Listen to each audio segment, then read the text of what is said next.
네, 시청자 여러분 안녕하십니까? 경남 지역 이슈를 전문가와 함께 심층 분석하는 시간 헬로 이슈 토크입니다. 오늘은 정치권 소식 들여다보겠습니다. 21대 국회 개원 이후 각 의원들의 1호 법안이 국민들의 관심을 받고 있습니다. 경남도민 역시 내가 뽑은 일꾼이 어떤 법안으로 1호 법안을 내놓을지 관심을 갖고 지켜보고 있는데요. 왜 1호 법안이 중요한지 또 우리 지역 어떤 의원들이 어떤 법안을 제출했는지 자세히 짚어보도록 하겠습니다. 두 분 모셨습니다. 미래통합당 산하 싱크탱크인 여의도연구원 조청래 부원장, 경남도의원을 지낸 바 있는 김성훈 더불어민주당 전국 대표자 회의 부의장 나오셨습니다. 반갑습니다. 반갑습니다. 안녕하세요. 네, 그 21대 국회 개원 이후에 누가 어떤 법안을 1호로 냈나 이게 관심사인데요. 1호 법안 제출을 두고 조금 아이러니한 상황도 벌어졌다고 제가 들어봤거든요. 말씀 좀 부탁드립니다. 국회가 개원되면은 어떤 분이 1호 법안을 내는지는 초미의 관심사입니다. 이게 뭐 그 자체로 상징성이 있기 때문에 치열한 신경전을 벌이기도 하고요. 이번 21대 국회 1호 법안은 더불어민주당의 박광원 의원께서 내셨는데요. 그게 공공기관의 사회적 가치 실현에 관한 기본 법안이라고 해서 네. 사회적 기본법으로 명명되고 있습니다. 이 법안은 19대 국회의 당시에 문재인 의원, 지금 대통령께서 발의를 하셨고요. 19대와 20대 때는 본회의 통과가 안 됐습니다. 이 법안을 박광원 의원이 약간 손질해서 다시 내놓은 거라고 보시면 되고요. 1호 법안으로 등록하기 위해서 박광원 의원의 보좌진이 4박 5일 동안 국회 의원과 사무실 앞에서 밤샘 대기를 했습니다. 네. 그게 언론을 타고 나가면서 유명해지는 바람에 유명세를 탔는데 국회 개원 시에는 항상 있던 일이고요. 대동소이하게 그런 일이 있었습니다. 다만 1호 법안이라고 해서 반드시 통과되는 것은 아닙니다. 예, 대한 반영 폐기가 되기도 하고 또 회기 종료로 폐기가 되기도 하는데 참고로 20대 국회에서 회기 종료로 자동 폐기된 법안이 15,000여 건입니다. 예. 네, 알겠습니다. 예. 국회의원에게 1호 법안이 참 중요한 것 같은데 보시는 분들 중에서는 모든 법안이 다 중요한데 왜 이렇게 1호 법안에 집중을 하냐 궁금해하시는 분들도 계실 거거든요. 이 부분 조금 설명해 주실까요? 저도 국회에서 보좌관으로 활동하고 또 경남도의회에서 도의원으로 이제 조례를 제정해본 그 상임위원회 현장에서 경험해본 분위기를 느껴봤는데요. 국회에서 이제 개원을 하면 가장 그 총선 이후에 여야 국회의원님들이 어떤 법안에 또 지역 현안이라든지 또는 그 국가의 비전을 제시할 수 있는 좋은 기회입니다. 그러니까 언론의 주목도도 높고 또 지역민들에 대한 관심도도 높은 이제 첫날 이제 우리 뭐 마라톤이나 달리기나 수영처럼 처음에 이제 어떻게 이 우리 국가의 대표 선수로 선발한 국회의원들이 어떤 레이스를 펼칠지에 대해서 관심도가 높습니다. 그래서 국회 이제 의안 접수처에 보면 3박 4일 동안 이제 미리 줄 서서 네, 밤도 이제 새고요. 제일 먼저 이제 법안을 제출하기 위해서 이제 대기도 하고 그런 좀 진풍경이 연출이 되기도 합니다. 그래서 국민적 좀 그런 관심도가 높은 또 21대 국회에 대한 관심도가 높기 때문에 이 특히 1호 법안에 대한 관심도도 높고 우리 경남도 지금 우리 그 대통령이 계시는 곳이고 이런 곳이다 보니까 또 여당에 대한 또 기대도 높기 때문에 이 부분에 대해서 1호 법안에 대해서 국민들이나 경남도민들께서 많은 좀 관심을 가질 것으로 생각이 됩니다. 네, 이런 맥락을 쭉 이어가서 보면 경남 지역 국회의원들 1호 법안도 눈에 띄거든요. 간략하게 이 부분 먼저 짚고 뒤에 분석을 좀 해보도록 하겠습니다. 1호 법안 어떤 것들이 제출이 됐습니까? 국회에 보면 제출된 법안을 알려주는 시스템인데 국회 의안정보 시스템이라는 게 있습니다. 그걸 제가 어제 열어봤더니 지금 21대 국회 출범하고 난 뒤에 약 500건에 가까운 법안들이 벌써 등록이 되고 접수가 됐더라고요. 근데 우리 경남도의 의원들은 보면은 이달권 의원이나 민홍철 의원, 그다음 강기훈 의원, 강민국 의원, 뭐 윤한홍, 박한수 의원, 뭐 많은 부분 대다수의 분들이 법안 등록을 하셨는데 대표 발의하신 것도 있고 그다음에 공동 발의한 것도 있어서 발의에 참여한 것도 있는데 작게는 한 건부터 많게는 10여 건에 이르는 분들이 계시더라고요. 근데 우리 지역과 관련해서는 주목할 만한 것은 탈원전 피해 보상 등 지역 기업 보호 관련 있고요. 그다음에 신종 코로나 바이러스 감염증 때문에 어려움을 겪고 있는 소상공인을 비롯한 취약계층 지원 관련 법안 등 지역 현안 법안들이 주종을 이루고 있습니다. 김해을의 김정호 의원 같은 경우는 지방자치법 일부 개정안을 냈는데 그거는 특례시 요건을 행정안전부 요건보다 낮춰서 비수도권 지역은 인구 한 50만 이상으로 하자는 그 법안을 내셨어요. 약간 눈길을 끌었습니다. 네, 이 관심 있게 부분 봤습니다. 자세히 네. 다음에 조금 짚어보도록 하겠습니다. 김 부의장께서는 도의원 시절의 지역구가 양산시였습니다. 그렇습니다. 또 양산시 을 의원이 지금 차기 대권 주자로 총선에서 주목받은 김두관 의원이거든요. 예. 1호 법안이 역시 주목을 받을 것 같은데 아직 뭐 특히 딱 소식이 들리지는 않고 있거든요. 우리 또 김두관 의원님이 또 저희 지역에서 또 정치 활동하고 계시다 보니까 여러 가지 또 그 주변에 우리 보좌진들하고 또 소통할 수 있는 기회가 있는데 앞서 말씀드린 바와 같이 지금 우리 경남에 지금 16석 중에서 12석이 지금 미래통합당이고 우리 경남에 김해 2석, 그다음에 양산에 1석에서 네. 3석은 우리 여당인 민주당이 지금 갖고 있는 상황이고 무소속 우리 김태호 의원이 또 무소속으로 지금 갖고 있는데 네. 김두관 장관님에 대한 그런 기대가 지역 저희 양산 안에서 상당히 좀 이렇게 높죠. 높은 상황입니다. 그래서 제가 좀 보좌진들과 의논을 나눠 보니까 이제 좀 사실 이제 재선 반열이시고 또 이제 당의 어떤 그런 좀 이제 그 무게감이 있다 보니까 좀 개별 이런 개정안 중심의 법률보다는 이제 그 공동 발의 공동 발의 형태로도 어떻든 우리 그 참여할 수 있는 부분이 있기 때문에 좀 사회적 담론이나 우리 좀 큰 국가의 비전을 제시할 수 있는 그런 법률을 좀 검토하고 있다. 그러니까 이제 재정 법률 중심으로 그래서 조금 이제 속도와 어떤 신중성, 신중한 모습을. 사회적 공감대를 좀 마련하는 걸로 그렇게 이야기를 들었습니다. 알겠습니다.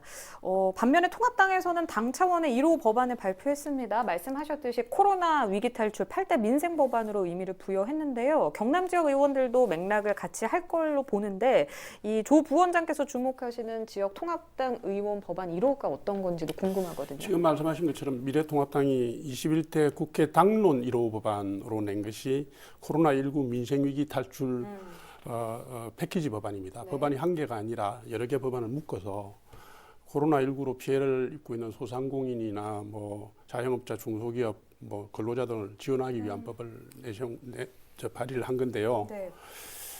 우리 지역은 사실은 코로나19로 인한 경기 후퇴와 소비 급감 뭐 이런 어려움뿐만 아니라 원전 산업 등 산업 기반 와해, 그다음에 지역의 주요 기업들이 해외로 이전해서 일자리의 역외 이전으로 나타난 어려움들이 큰 지역입니다. 네. 이런 상황에서 제가 관심 있게 보는 우리 지역의 1호 법안은 창원 성산의 강기훈 의원의 법안입니다. 최근에 두 가지 법안이 관심을 끌었는데요. 탈원전 피해 보상 특별 법안하고 해외 진출 기업의 국내 복귀 지원을 위한 법률 개정안입니다. 네. 이 두 개 법률안을 발의하신 데 의미가 크다고 보는데요. 잘 아시지만 원전 산업은 우리나라가 세계 최고의 경쟁력을 갖고 있고 그다음에 미국 등 각국이 친환경 청정 에너지로 원전을 바라보고 있는데 단지 우리나라만 문재인 정부 3년 동안 탈원전 정책을 지속하다 보니까 이게 기반이 깨지고 있는 것이고요. 또 한 가지는 코로나19로 미국이나 세계 각국이 소재와 부품의 공급망 때문에 해외로 나온 공장들을 국내로 리턴시키는 정책, 리쇼링이라고 그러지 않습니까? 네. 그것을 하고 있는데 우리나라는 아직까지는 그것조차도 지원이나 구체적 방안이 미흡합니다.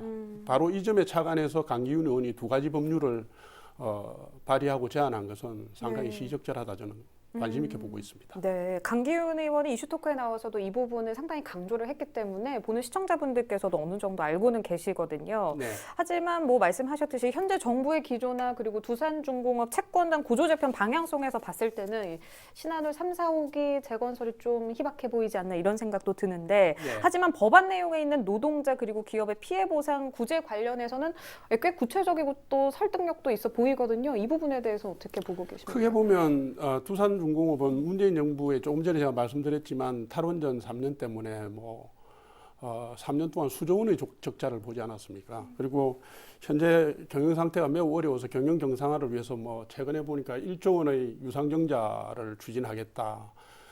그다음에 자산 매각하겠다. 그다음 인력 감축 및 재배치를 통해서 어떻게든 살아보려고 할 수 있는 건 다 하고 있는 것 같은데요. 네. 근데 제가 주목하는 것은 두산중공업 본사가 이 정도 어려우면 사실 두산중공업의 원전 산업을 뒷받침했던 2차, 3차, 4차 밴드들, 협력업체들은 뭐 자기를 방어할 수 있는 재원이나 뭐 자산이나 뭐 수단이 전혀 없거든요. 굉장히 어려울 겁니다. 그래서 네. 이 부분에 대한 이 부분이 우리 지역 경제에 미치는 파생 효과가 굉장히 크다고 제가 보고 있는 것이고, 그나마 두산중공업은 최근에 산업은행을 필두로 한 채권 단위 3조, 제가 알기로 3조 6천억 지원 결정을 했어요. 근데 이제 이 정부가 이 부분을 추진하면서 내건 조건이 에너지 사업의 방향을 개편하라. 그러니까 친환경 에너지로 옮겨타라. 이렇게 네. 원전사 지금 그 두산중공업의 매출에서 13% 정도를 차지하는 원전 사업을 줄이고 하지 말고 네. 옮겨가라는 건데, 그게 가스 터빈하고 풍력 발전, 뭐 LNG. 언론에 다 나왔습니다. 3D 프린팅 뭐 이런 건데, 지금 가스 터빈 같은 경우는 미국, 일본, 독일 같은 선진국들이 시장 점유를 다 하고 있는 상황이고요. 풍력은 사업 모델로서 아직 검증도 안 됐고 이렇게 뭐 금방 정착되기 힘듭니다. 기술 환경도 그렇고 노동 기술 인력을 충당하는 것도 그렇고. 근데 이제 이런 부분으로 옮겨 타는 데 걸리는 시간이나 재원도 문제지만, 그러면 지금까지 두산중공업의 원전 산업 부분을 뒷받침했던 협력업체들은 과연 같이 갈아탈 수 있냐 이거죠. 인력이나 예, 더 어려워지는 거고 망하라는 얘기 아니겠습니까? 그래서 제가 볼 때는 이 부분을 위해, 이런 부분들을 법률적으로 피해 구제하기 위해서 법안 발의를 하신 것 같아요. 최근에 신한울 3, 4호기 그 건설이 보류됨으로 해가지고 두산중공업이 이미 그 사업에 투자를 했던 5천억 원이 보류돼서 묶여 있거든요.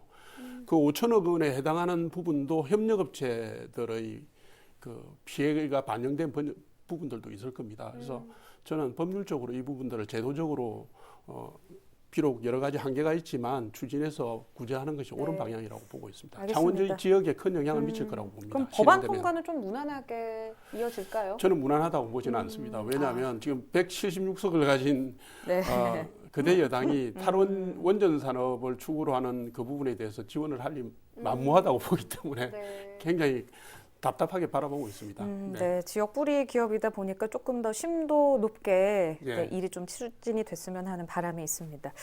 이제 김 부의장께 여쭤볼게요. 민주당 의원 법안을 좀 살펴보겠습니다. 우리 지역에서 말씀하셨듯이 총 3명의 민주당 의원이 당선됐습니다. 그중에서도 민홍철 의원의 1호 법안이 눈에 띄거든요. 이 예. 부분 좀 살펴주실까요?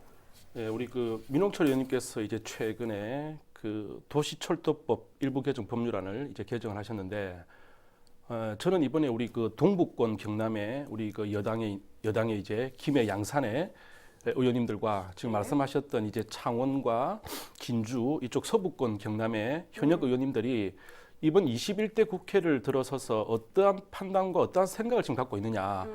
지금 경남에 여러 가지 지금 어려움이 많습니다. 우주 항공, 자동차, 지금 코로나 사태로 인해서 중소상인들의 지금 어려움을 겪고 있습니다. 지금 우리 그 서부권 의원님들께서는 좀 그런 그 경제 좀 지원해 줄 수 있는 부분에 대해서 입법을 하실 거고, 우리 경남 김해나 양산 쪽에 보면은 지금 이슈가 되는 게 이제 경전철 문제나 김해 신공항 문제가 있습니다. 지금 상임위원회 이제 그 확정이 돼야 되는데 계속 오늘 또 국회에서 논의 중인 걸로 알고 있는데, 우리 경남에서는 우리 민홍철 의원님이 지금 3선이시고 지금 국방위원장과 국토위원장 지금 이야기가 나오고 있더라고요. 그러면 이제 민홍철 의원님의 지금 이러한 입법 의도는 어떤 지역 밀착형, 어떤 지역을 좀 더 이 경남의 어떤 그 아젠다를 좀 더 관심 있게 짚어보겠다라는 의도가 저는 담겨져 있다고 보고요. 네. 그런 면에서는 이제 이 국토위원장이 된다라면은 우리 그 신공항 문제나 지역의 이제 경전철 문제, 김해 인구가 지금 54만 명인데 그 이 중에 65세 이상 어르신 인구가 한 12%, 6만 명 정도가 된다고 합니다. 그런데 이 이제 그 도시철도법 개정안 내용이 이 경전철을 이용하시는 분들이 유상으로 이용을 한다고 합니다. 그래서 다른 어떤 서울 지하철이나 이제 무상으로 이용하시는 분들하고 어떤 형평성과 차별성 문제가 있기 때문에 이 지역 현안부터 1호 법안을 내시면서 꼼꼼히 좀 살펴보겠다라는 의도가 담겨져 있다고 생각됩니다. 네, 알겠습니다. 그런데 법안의 면면을 좀 저희가 깊게 들어가 보면요. 20대 국회 때 폐기됐던 법안, 그리고 또 비슷했던 법안을 이번 21대 국회 때 1호 법안으로 좀 내는 경향이 있다. 아니냐 이런 비난들이 좀 있거든요. 비판이 있습니다. 그래서 초반에 뭐 조청래 부원장께서도 이야기하셨지만 김해시의 김종우 의원이 낸 그 특례시 법안 설왕설래가 이어지고 있거든요. 이 부분 어떻게 보고 계십니까? 뭐 비슷하다고 보세요? 아니면 조금 다르다고 보세요? 역시 우리 김정호 의원님께서도 판단하시는 부분이 이 지금 지방자치법이 지금 30년 만에 전부 개정 법률안이 일단 개정이 됐고 여기에 대해서 지금 그 지역의 어떤 불균형, 어떤 중소도시들에 갖고 있는 그런 문제점이 있습니다. 그 김해가 지금 50만이 넘어섰습니다. 그러면 이 법률상에서 그 수도권 중심의 어떤 과밀화를 예방하고 소멸 위기를 막고 있는 어떤 지방 도시의 격차를 완화하고 국가적 차원의 어떤 지역 균형 발전을 도모하고자 이 지금 수도권과 비수도권의 지역의 특례시 기준을 이제 구분하기 위한 법입니다. 네. 이 법률 자체가 수도권의 인구는 이제 100만 이상의 대도시인 경우로 하한선을 정부한 대로 유지하고 비수도권 즉 지방은 인구 50만 이상 대도시인 경우로 하한선을 낮추어 적용하고 더불어 특례시 인정 기준에 인구 규모뿐만 아니라 행정, 재정, 경제 요건을 반영하도록 함으로써 좀 지방자치와 어떤 우리 김해 지역의 어떤 그 발전을 위해서 이 법을 좀 냈다고 보는데 뭐 법안이 그렇습니다. 이제 그 과거에도 우리 20대 때도 19대 때도 좋은 법안들이 있습니다. 그러나 이제 여야가 이제 합의를 봐야 되기 때문에 이 법률이 상임위 과정이나 법안 소위나 또는 그 법사위 안에서 이 프로세스대로 본회의까지 진행되는 게 상당히 갈등 구조가 많습니다. 그럼 이제 지역 현안을 책임져야 되고 또 어떤 그 경남의 또 국가적 아젠다를 또 이렇게 제시해야 될 입장에서는 이런 법률들이 다수의 어떤 비난을 받고 있지만 김해는 우리 경남에 필요한 법이 아니냐. 이 아젠다는 좀 고민을 해볼 필요가 있다고 판단됐기 때문에 첫 법안으로 제출하지 않았나 생각됩니다. 네, 그랬는데 김종우 의원이 이 부분에 있어서 조금 다른 면을 보여서 구설수에 오르기도 했습니다. 그 민주당 소병훈 의원이 수도권 여러 발전을 위해서 규제를 완화해달라 이 법안을 냈는데 김종우 의원이 공동 발의한 게 원인이었거든요. 경남 지역 의원이 왜 이 법안을 함께 발의했나 의문을 갖고 계신 분들 많은데 어떻게 저도 보세요? 의문을 갖고 있습니다. 네네. 최근에 잘 아시지만 코로나19 사태 때문에 정부가 그 해외로 이전한 공장들의 국내 유턴을 유도하기 위해서 수도권 규제 완화 정책을 제시하고 있습니다. 최근에 홍남기 기획재정부 장관께서 그 수도권에 돌아오는 첨단 기업에 대해서는 150억까지 재정 지원을 하겠다 이런 말씀도 하셨고요. 이런 추세 때문에 그 21대 국회가 개원되자마자 지금 수도권 규제 완화 법안들이 잇따라 발의가 되고 있습니다. 지금 김종호 의원께서 공동 발의에 참여하신 것은 제가 알기로는 아마 소병훈 의원이 아니고 윤우덕 의원이 발의한 접경지역 지원의 특별법 개정안인데 이게 뭐냐면 수도권 이북 지역에 휴전선하고 잇따라 있는 지역에 산업단지 개발을 할 경우에 부담금을 면제해서 개발을 촉진하겠다는 것이 골자입니다. 근데 이것은 수도권 규제 완화와 개를 같이 하는 법안이기 때문에 이게 사실 통과될 경우에 비수도권 지역에 악영향이 예상되는 거거든요. 많은 분들이 잘 알고 계시지만 수도권 규제의 핵심은 공장 총량제입니다. 네. 근데 이것을 완화하고 빗장을 풀 경우에는 해외에서 수도권으로 유턴할 뿐만 아니라 지역에 있는 기업들이 수도권으로 유턴할 역효과까지 우려되는 상황입니다. 전문가들이 지적을 하고 계시죠. 그래서 저는 이런 법안에 왜 김종호 의원께서 참여하셨는지 잘 이해가 안 갑니다. 조금 전에 우리 김 의원님께서 말씀하셨지만 김종호 의원님의 1호 법안이 지방자치법 개정안에 수도권에서는 특례시를 100만 이상, 비수도권에서는 하한선을 50만 이상으로 해야 지방분권의 취지가 살아나고 현실에 맞다는 법안을 발의하셨는데 그 법안하고 접경지역 개발 완화 법안하고는 완전히 상충되는 내용이어서 다소 적절하지 못한 게 아니냐 생각을 하고 있고요. 해외 기업의 리쇼링과 관련해서는 강기훈 의원께서 법안한 해외 기업 리턴에 관련된 완화 법안에 보면 비수도권 기업의 그 기준을 낮추는 내용이 들어가 있습니다. 이것과도 상치가 되고요. 그래서 조금 제가 의아하게 저도 생각하고 있습니다. 알겠습니다. 아무래도 당 차원에선 피해를 최소화하려는 그런 연대의식 때문에 경쟁을 또 해야 되다 보니 이런 일이 벌어진 게 아닌가 싶습니다. 네, 오늘 이야기는 여기서 마무리하도록 하겠습니다. 오늘은 이번 21대 국회 경남 지역 국회의원들의 1호 법안과 그 의미에 대해서 조청래 여의도연구원 부원장, 김성훈 민주당 전국 대표제회의 부의장과 함께 이야기 나눠봤습니다. 네, 오늘 방송은 유튜브 채널 헬로 경남 통해서 다시 보실 수 있습니다. 시청해주신 여러분 고맙습니다.